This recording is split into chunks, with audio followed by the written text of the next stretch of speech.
Ciao a tutti e bentornati nella cucina di Gourmet Asian Food. Oggi torniamo in Cina per preparare un piatto tradizionale, classico, molto apprezzato e conosciuto. Sto parlando del maiale Dong Po, ovvero del maiale brasato alla salsa di soia che io accompagnerò con riso e pak choi saltato. È un piatto veramente delizioso e prende il nome per la cronaca dal poeta e gastronomo della dinastia Song Su Dong Po, che ne ha chiaramente elaborato la ricetta. La preparazione richiede qualche ora di tempo, soprattutto per la brasatura, però gli ingredienti sono semplici da trovare. Andiamoli a vedere tutti insieme e poi mettiamoci al lavoro. Let's go!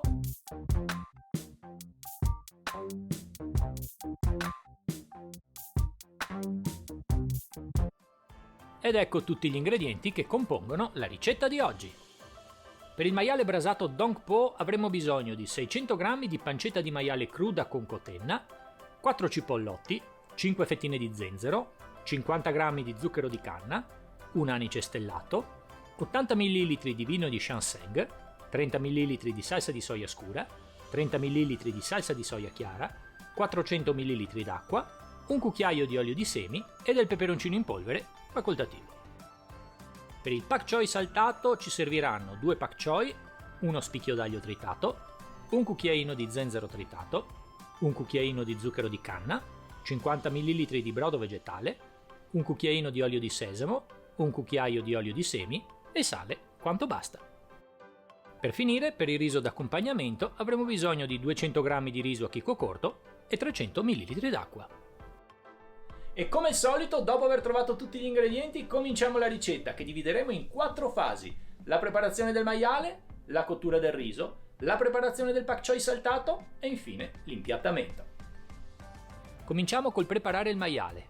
Portare a ebollizione dell'acqua in un wok. Quando comincerà a fremire, aggiungere la pancetta, coprire con un coperchio e lasciar cuocere 10 minuti.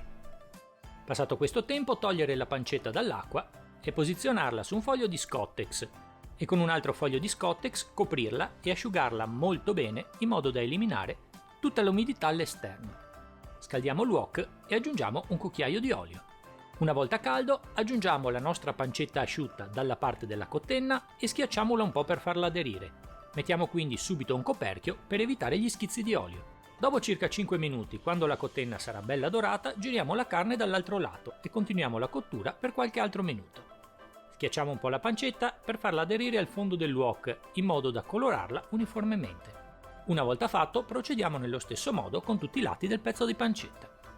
Quando tutti i lati del nostro pezzo di carne saranno ben dorati, trasferiamolo su un tagliere e con dei fogli di carta Scottex tamponiamolo bene in modo da eliminare l'olio in eccesso.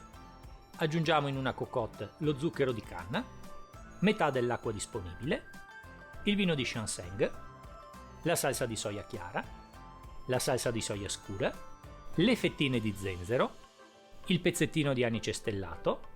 Mescoliamo bene il tutto per far sciogliere lo zucchero. Aggiungiamo quindi la pancetta rosolata e ricopriamo il tutto con il cipollotto affettato. Per finire aggiungiamo la restante acqua, copriamo con un coperchio e lasciamo cuocere a fuoco basso per circa 3 ore. Passato questo tempo, la nostra pancetta sarà cotta e molto tenera. Lasciamola intiepidire qualche minuto in modo che si rassodi. Dopo circa 30 minuti togliamo la pancetta dal liquido, copriamola con una pellicola alimentare e lasciamola riposare al caldo. Con l'utilizzo di un passino filtriamo il liquido di cottura in modo da eliminare tutti gli ingredienti solidi, recuperando il liquido. Portiamo quindi quest'ultimo a ebollizione e facciamolo ridurre di circa metà. Prepariamo ora il riso, posizioniamolo all'interno di una bacinella, aggiungiamo acqua fredda, mescoliamolo delicatamente con le mani in modo da eliminare l'amido in eccesso, eliminiamo quindi l'acqua e ripetiamo le operazioni per altre 3 volte. Dopo aver posizionato il riso all'interno della cuociriso, aggiungiamo 300 ml d'acqua, ovvero 1,5 volte il peso del riso. Chiudiamo e lanciamo la cottura. Ci vorranno 15-20 minuti affinché il riso sia pronto. Passato questo tempo, controlliamo il riso. Mescoliamolo in modo da separare e areare i chicchi, quindi chiudiamo il coperchio e lasciamolo in caldo fino al momento dell'impiattamento. Per preparare il pak choi saltato, cominciamo col tagliare in 2 in senso longitudinale il nostro pak choi. Tagliamo ulteriormente in senso longitudinale i 2 pezzi, in modo da ottenere 4 pezzi di pak choi. Una volta terminato, riserviamo a parte. Riscaldiamo il wok e aggiungiamo un cucchiaio di olio. Una volta caldo aggiungiamo lo zenzero tritato e l'aglio tritato. Facciamo soffriggere velocemente 30 secondi e quindi aggiungiamo i pezzi di pak choi. Mescoliamoli facendoli saltare qualche secondo al wok in modo che tutto il condimento si distribuisca uniformemente.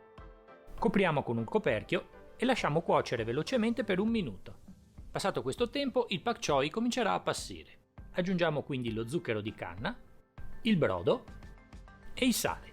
Mescoliamo un po', copriamo col coperchio e lasciamo cuocere per circa 5 minuti o comunque finché il pak choi non sarà ben tenero. Una volta la nostra verdura cotta togliamo il coperchio, aggiungiamo un cucchiaio di olio di sesamo, mescoliamo bene, togliamo dal fuoco e lasciamo riposare al caldo. Con l'utilizzo di un coltello molto affilato tagliamo a fette la pancetta molto delicatamente, visto che il pezzo di carne sarà estremamente tenero. Dopo aver tagliato delle belle fettine, prepariamoci all'impiattamento. Ed eccoci come al solito arrivati al momento dell'impiattamento. Posizioniamo il riso all'interno di una scodella, aggiungiamo qualche cucchiaio di salsa ridotta, 3-4 pezzettini di pak choi, qualche fettina di carne sul lato, condiamo il tutto con qualche cucchiaiata di salsa ridotta e per finire, se piace il piccante, una piccola spruzzata di peperoncino. E il nostro maiale brasato Gong Po è pronto ad essere degustato. Wei Ko Hao! Buon appetito! Ed ecco fatto, finita anche questa ricetta cinese, certo un po' lunga, ma semplice e di sicuro risultato. Tradizionalmente la carne di questo piatto non viene tagliata come ho fatto io, ma viene servita in cubi di 5 cm di diametro. Io ho voluto tagliarla semplicemente per renderla più facile da mangiare con le bacchette.